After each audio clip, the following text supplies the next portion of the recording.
zone. It's good to go. Oil level gets down to this line. How much oil does it need?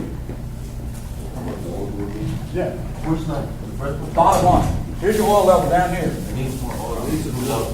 How much? 1 quart, 1 liter. 1 quart, 1 liter. Very close to the same thing. Volkswagens need a liter. Actually, probably most cars today all need. Down here it needs a liter. When you're doing an oil change, doing an oil change on a customer's car, is that cool?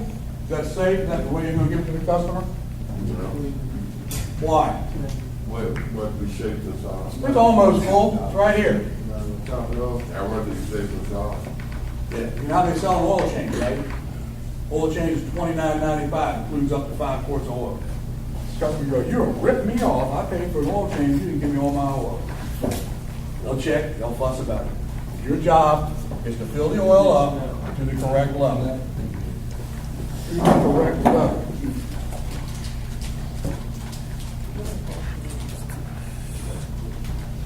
What's it mean on most cars? You put it in there, and there's nothing on the stick. Does that mean it's empty? No. Maybe, but not necessarily. Usually the stick will read down to 2 quarts. So usually if the oil, that's usually, if it's down here, there's a problem, you need to look at it. But if it's down there, if it's not on the stick at all, it may just be about 2 quarts low. It could be empty. It's still a big problem. How often do you have to check your oil? How much oil? You do an oil change to the customer today. You put it at the correct level. Correct motor oil. You even put the right weight oil in the car. And they come back to you in 2,800 miles, and their oil is down to here. 2,800 miles. Oh, is that a problem? You need to investigate?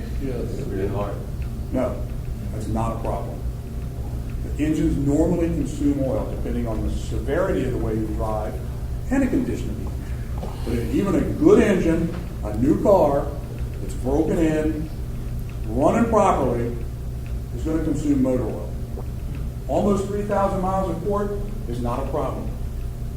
That's normal consumption. What people don't do today, what they're supposed to do, is check their motor oil. They never check. They bring it in however often they want to for an oil change. They don't have any clue how much oil is in there as long as the oil light didn't come on. Now, some cars today have an oil level warning that will come on and tell them that the oil level is low. And they're going to come back and go, my oil light came on. You just did an oil change 2 months ago. That's normal consumption, Mr. Customer. You need to check your motor oil. And it's normal to have it for it in between oil changes. That's normal consumption. The manufacturer's not going to pay for an engine rebuild, and you don't need to pay for an engine rebuild. That's normal.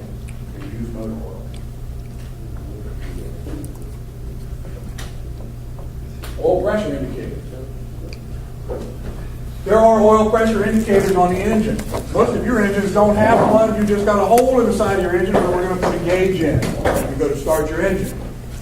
Oil pressure indicators are either going to be an oil pressure light, an idiot light that comes on, or a gauge. What's the idiot light? An idiot light? Yeah. That's what we called them in the 60s and 70s. Before that, cars had gauges. People that drove cars understood that you look at gauges. You look at temperature gauge, you look at oil pressure gauge, you look at fuel gauge, you look at gauges. And then people got stupid in the 60s and stuff and 70s. They didn't pay attention. They needed a red light to come on and go, hey, driver, stop this stinking car and fix this. So there'd be an oil pressure indicator. A light comes on. Now, probably most cars today have got both. You got a gauge, and then there's a light that'll come on in the gauge going, hey, you're not looking at me. My Tahoe even has on a message thing, it'll say, check gauges when there's a problem. So the oil pressure gauge will be reading low, the red light will be on, and it'll say, check, by the way, how about checking the gauges, dummy? So what's that mean? You're a dummy? You're a dummy. Some vehicles, we also, I just mentioned, have oil level indicators to alert them when the oil level drops low, because nobody bothers to use the old dipstick and check the oil level.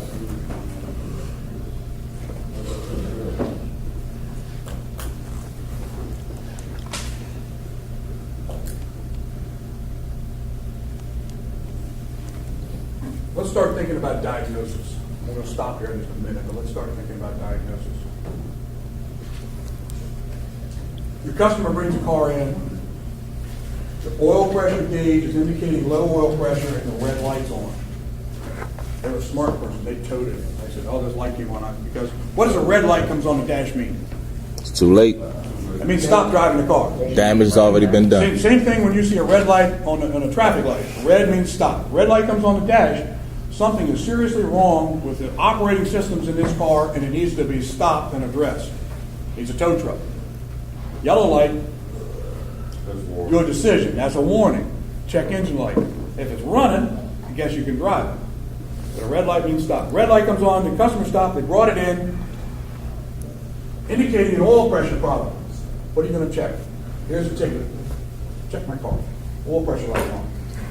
That's your job.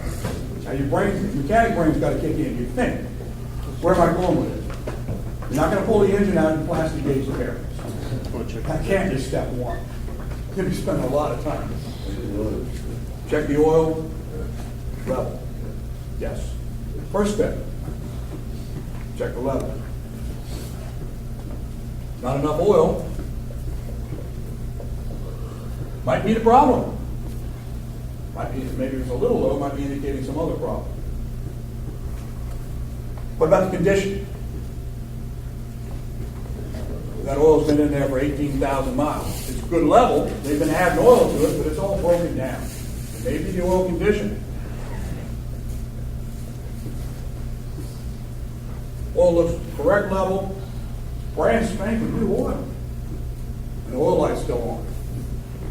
Before you get into checking oil pressure, before you plastic gauge bearings, what are you going to find out? No, you're not going to check the oil pump yet. Before you do that, you check the level. Level is good. Condition, it's clean. Check the leakage. No leaks. Level's good, it's clean. That oil looks clean and brand new. Who did the oil change on this car? Well, I just had it in Jiffy Lube last week.